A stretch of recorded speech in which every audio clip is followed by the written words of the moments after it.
بسم اللہ الرحمن الرحیم۔ السلام علیکم۔ ایکسپلور ورلڈ میں آپ کو خوش آمدید کہتے ہیں۔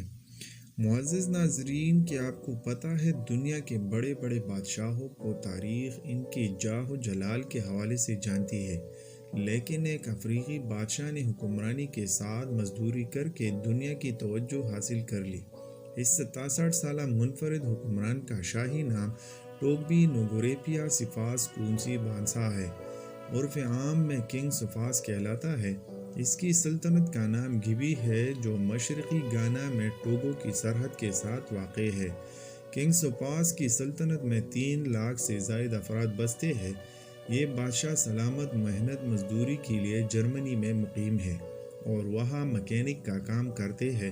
یہ کوئی لطیفہ نہیں بلکہ واقعی حقیقت ہے کہ یہ کنگ سفاس نے لڈوک شیفن کے علاقے میں اپنی ورکشاپ بنا رکھی ہے، جہاں وہ دن بھر تیل اور گریس میں لتڑے رہتے ہیں۔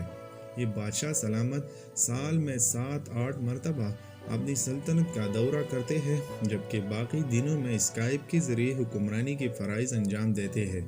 کنگ سفاس 1970 میں اس وقت جرمنی آئے جب ان کے دادا کنگ ہوئے، تو انہوں نے انہیں اعلیٰ تعلیم کے لیے بیرون ملک بھیجا۔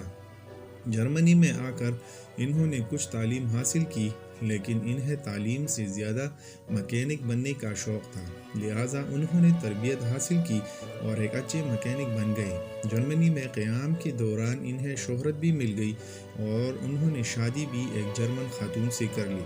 1987 میں انہیں اپنے وطن سے ایک ٹیلی فون کال موصول ہوئی، جس میں بتایا گیا کہ ان کے دادا بادشاہ وفات پا گئے۔ سفاس کے والد اور بڑے بھائی ان سے پہلے بادشاہت کا حق رکھتے تھے، مگر ایک دلچسپ وجہ کی بنا پر اپنی رعایا انہیں بادشاہ قبول کرنے سے انکار کر دیا۔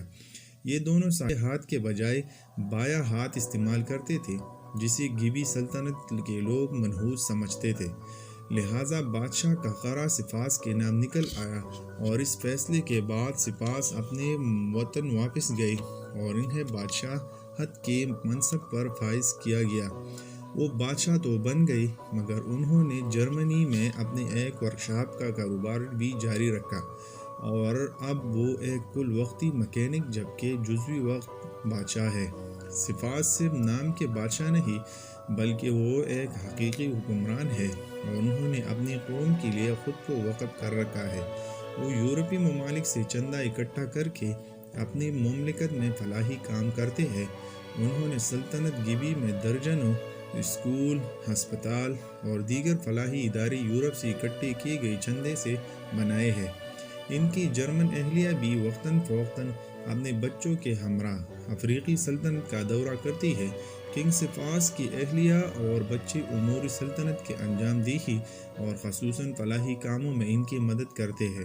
کنگ سفاس اس حوالے سے بھی خوش نصیب ہے کہ ان کی قوم ان سے بہت پیار کرتی ہے۔